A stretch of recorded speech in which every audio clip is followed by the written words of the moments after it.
Olá, eu sou o professor Fabrício Indruziak, do aulalivre.net, e hoje a gente vai trabalhar a economia e a sociedade no Nordeste açucareiro do período colonial. Muito bem, vemos que no início do período colonial existia uma dupla atividade econômica no litoral brasileiro. De um lado, ainda resistia a exploração de pau-brasil, que já no final do século XVI começa a perder força com a entrada dos corantes artificiais.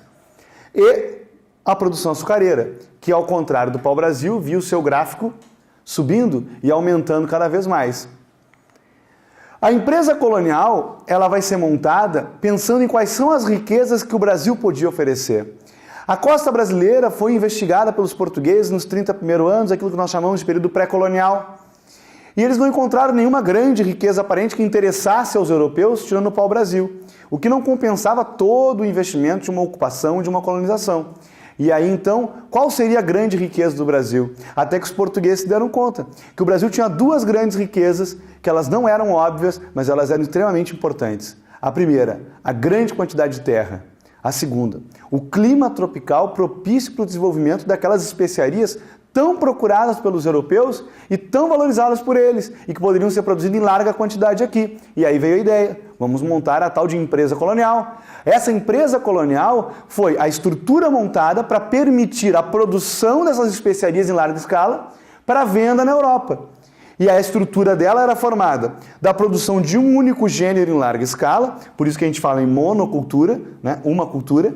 A monocultura, ela era para mercado. Obviamente que o cara que morava aqui no Brasil, meu amigo, ele não ficava o dia inteiro chupando cana. Ele produzia outros gêneros para consumo interno da colônia. Mas aquilo que ele vendia para o mercado, para o abastecimento do ciclo econômico europeu, esse era um único gênero, que era a cana-de-açúcar. Eles produziam em grandes propriedades, para valer a pena o investimento do cara que está vindo para cá, ele tem que ganhar uma grande quantidade de terra para poder produzir em abundância e poder ganhar uma grana boa em cima dessa venda. E ainda utilizavam o trabalho escravo. Primeiro o trabalho escravo indígena, depois o trabalho escravo negro na maior parte do tempo, negro africano. Esse trabalho escravo, ele vai ser um novo mercado que vai surgir a partir da economia açucareira. Essa empresa colonial, ela tinha já dois negócios. O primeiro, a montagem, então, dessa economia açucareira que abasteceria de especiarias, né, a Europa. E o segundo, que era a busca, então, de negros africanos para vir trabalhar como escravo no Brasil. Isso já gerava um segundo mercado. Aqui a gente enxerga, então, na obra de Benedito Calixto, como funcionava o coração do engenho. Engenho vai ser o nome dado a todo o complexo produtivo que envolve a cana, mas basicamente o engenho vem de engenhoca, né? Algo que eles nunca tinham visto e que era uma coisa diferente, que foi montado então para facilitar a produção de cana-de-açúcar.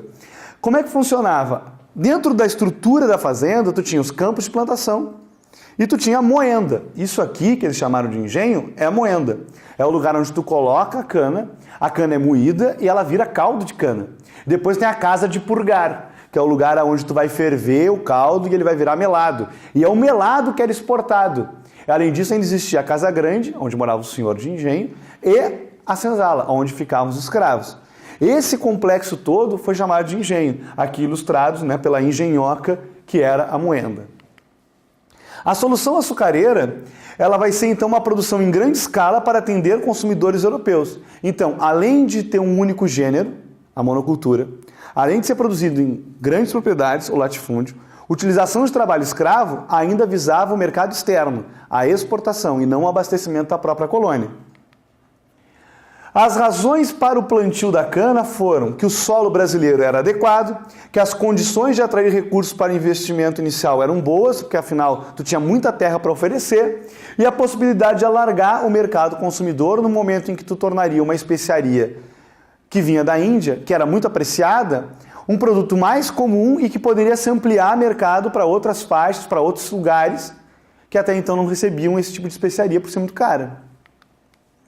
O mercado certo na Europa, né, porque os portugueses tinham experiência com o cultivo da cana, já experimentado, né, nos arquipélagos de Açores e Madeira, já tinham experimentado também em terras orientais.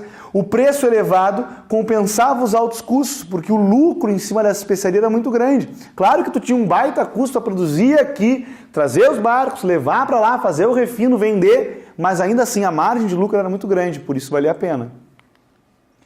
Olha a evolução desse negócio. Em 1550 existiam 4 máquinas daquelas, 4 moendas, 4 engenhos no Brasil. Em 1570, pouco antes ainda da União Ibérica, existiam já 30 engenhos no Brasil. E se jogarmos 100 anos depois da primeira data, na metade de 1600, nós já tínhamos 400 engenhos no Brasil. Isso mostra o quão lucrativo era esse negócio. Nenhum negócio que não dá dinheiro cresce tanto. Olha só, de 4 engenhos para 400 engenhos em 100 anos. O que na história é muito pouco tempo. É um negócio que cresceu muito rápido. No final do século XVI, a produção de açúcar, aquilo que era chamado de ouro branco, produzido no Brasil, já chegava a 350 mil arrobas. É muito açúcar, porque o mercado consumia vorazmente essa produção que tinha aqui. A nossa sociedade, então, se organizou da seguinte forma. Existia uma aristocracia rural, os proprietários de terra, os senhores de engenho, os produtores de cana, aqueles então que eram os que mandavam na sociedade. Existia uma classe intermediária, dentro dessa classe intermediária tu tem um grupo mais plural. Existiam os lavradores de cana, os caras que eram trabalhadores livres dentro da fazenda, de tabaco, criadores de gado, pequenos produtores que conseguiam ir para o interior, na região então do agreste nordestino, depois da Zona da Mata, fazer algum tipo de produção desse tipo. E ainda existiam os mercadores. Os mercadores são comerciantes que vão se estabelecer nas pequenas aldeias litorâneas e que abastecem as fazendas de produtos, fazendo as trocas. A maior parte desses comerciantes, desses mercadores, eles vão ser judeus convertidos ao cristianismo, que são chamados de cristãos novos e que vêm para cá, então, fugindo de perseguições europeias, estabelecer nova vida, né? E tentar estabelecer comércio nessa região. Além desses aqui, existe um grupo ainda um pouco menos favorecido, que são artesãos livres que possuem algum tipo de bem, uma casa num pequeno centro urbano, coisas do tipo. E a classe baixa? A classe baixa que era composta de mendigos, biscateiros, ladrões, feiticeiras, prostitutas e escravos. Os mendigos e as prostitutas muito colocadas na cidade, né, nos pequenos centros urbanos. Os biscateiros espalhados entre a cidade e o campo, as feiticeiras também, né, e os escravos muito localizados na região agrária, né, que era a base de mão de obra dessa produção. Outras atividades para além da atividade da cana-de-açúcar.